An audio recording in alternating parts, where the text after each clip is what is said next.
Okay, so we continue on to part two of the videos tonight.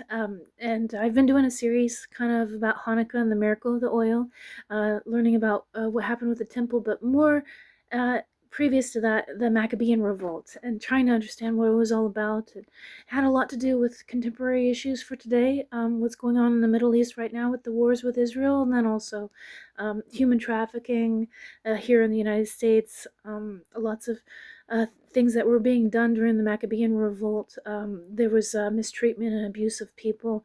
There was a lot of murders going on, a lot of martyrdom that occurred. The elderly gentleman and the seven brothers and their mom as well. That was very graphic in chapter 7. But then we also see that a lot of people, they were planning to sell a lot of the Jews into slavery. So that's human trafficking. And so we've already covered 5, 6, 7, and 8 of 2 Maccabees. So those chapters. Now we're going to cover chapter 9. And at this point, we kind of see in chapter 8, it was kind of the turning point where God extends his mercy back towards his people, right? And so what we see is that it's the defeat of Timothy. We see the defeat of Nicanor as well, and we see this Judas Maccabeus that's like rises up and he holds this revolt against all these leaders, these Greek officials, right? So next we're going to see what happens with Antiochus, who had been kind of like the overlord, the guy that was in charge of everything, kind of the main, well, the kind of villain in the story. But it's this part is also a little bit graphic, but we kind of see the judgment of Antiochus. So we'll go ahead and read chapter 9. I just wanted to mention too, as well, that with Christmas and the holidays approaching, I did follow this series as well with Will Graham. It was really great. You know, Billy Graham. He's associated with Billy Graham Ministries, but he did a series kind of on peace and joy during Christmas. And if you have a chance to see that, it's really great. There was a singer too. A new band that's called Cochran and Company, and the lead singer, his name is Michael Cochran, and he came out with these really fantastic Christmas songs that you can add to your Spotify playlist. If you have a chance to look them up, the names are The Spirit of Christmas. The song is called The Spirit of Christmas. And then also there's another one that was like 3 years back that's called Christmas, What the World Needs. So these are really great songs that you can add to your Spotify playlist. And I just added that because I saw that today, and holidays are approaching. So anyways, let's go ahead and get into chapter 9, find out what happens next with the Maccabean revolt. Punishment and death of Antiochus. About that time Antiochus retreated in disgrace from the region of Persia. He had entered the city called Persepolis and attempted to rob the temple and gain control of the city. Thereupon the people had swift recourse to arms, and Antiochus's men were routed, so that in the end Antiochus was put to flight by the natives and forced to beat a shameful retreat.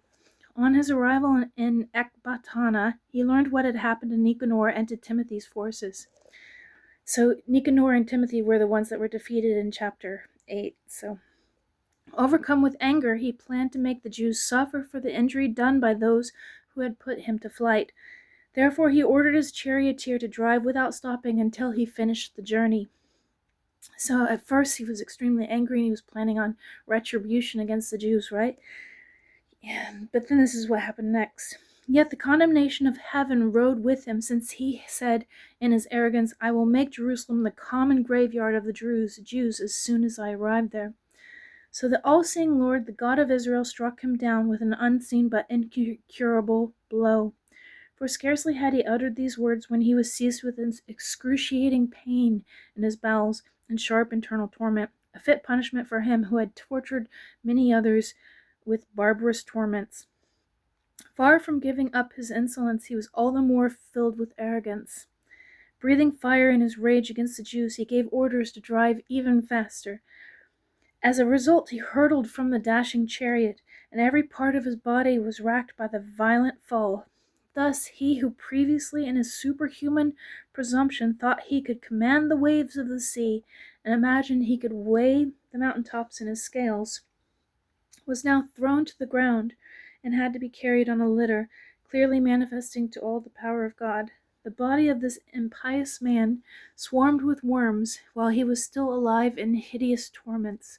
His flesh even rotted off, so that the entire army was sickened by the stench of his corruption. Shortly before, he had thought that he could reach the stars of heaven, and now no one could endure to transport the man because of his intolerable stench. So we see that, it's unfortunate, but this is what happened to him because of all the atrocities that he had done to so many other people. At last, broken in spirit, he began to give up his excessive arrogance and to gain some understanding under the scourge of God, for he was racked with pain unceasingly. When he could no longer bear his own stench, he said, "It is right to be subject to God and not to think one's mortal self divine." Then this vile man vowed to the Lord, who would no longer have mercy on him, that he would set free the holy city, toward which he had been hurrying with the intention of leveling it to the ground and making it a common graveyard. So he's trying to change his ways at the very end, but it's already too late. He would put on perfect equality with the Athenians all the Jews whom he had judged not even worthy of burial, but fit only to be thrown out with their children to be eaten by vultures and wild animals. He would adorn the finest offerings to the holy temple which he had previously despoiled. He would restore all the sacred vessels many times over, and would provide from his own revenues the expenses required for the sacrifices. Besides all this, he would become a Jew himself, and visit every inhabited place to proclaim there the power of God. But since God's punishment had justly come upon him, his sufferings were not lessened, so he lost hope for himself and wrote the following letter to the Jews in the form of a supplication. It reads thus.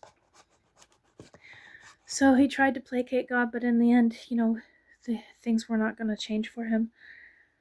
To my esteemed Jewish citizens, Antiochus, their king and general, sends hearty greetings and best wishes for their health and happiness. If you and your children are well and your affairs are going as you wish, I thank God very much, for my hopes are in heaven. Now that I am ill, I recall with affection the esteem and goodwill you bear towards me. On returning from the regions of Persia, I fell victim to a troublesome illness, so I thought it necessary to form plans for the general welfare of all. Actually, I do not despair about my health, since I have great hopes of recovering from my illness.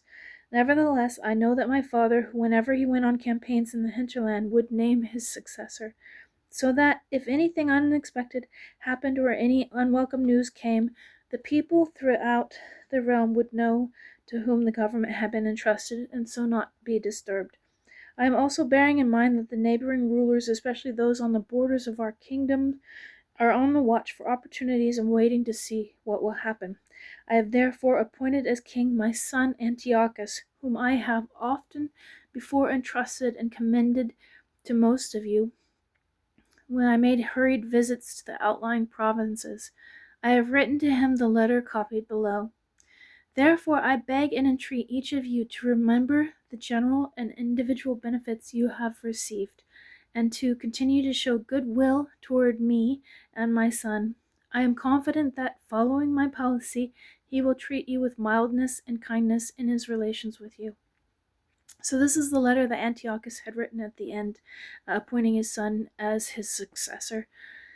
So this murderer and blasphemer, that's Antiochus, as the author states, after extreme sufferings such as he had inflicted on others, died a miserable death in the mountains of a foreign land. His foster brother Philip brought the body home, but fearing Antiochus' son, he later withdrew into Egypt to Ptolemy Philomedor. So that ends chapter 9, and we see what happens to Antiochus at the end and how he receives his punishment or justice, as some would say, from God, because he was planning to continue his mistreatment of the Jews even after the revolt had begun and Timothy and both Nicanor had been overthrown. So we finished this series with chapter 10, which is the purification of the temple and the city, and all of this leads up to Hanukkah, the miracle of the oil. And then also, as I stated before, Hanukkah and Christmas are joined together this year, which is great. Judeo-Christian, together. So Hanukkah starts on December 25th, that evening, and then the last time this occurred was it's very rare. It only happens every 20 or 30 years. So the last time it happened was 2005. So that's really great news, considering everything that's going on in the world right now. And thank you for listening to this reading, and I'll see you tomorrow.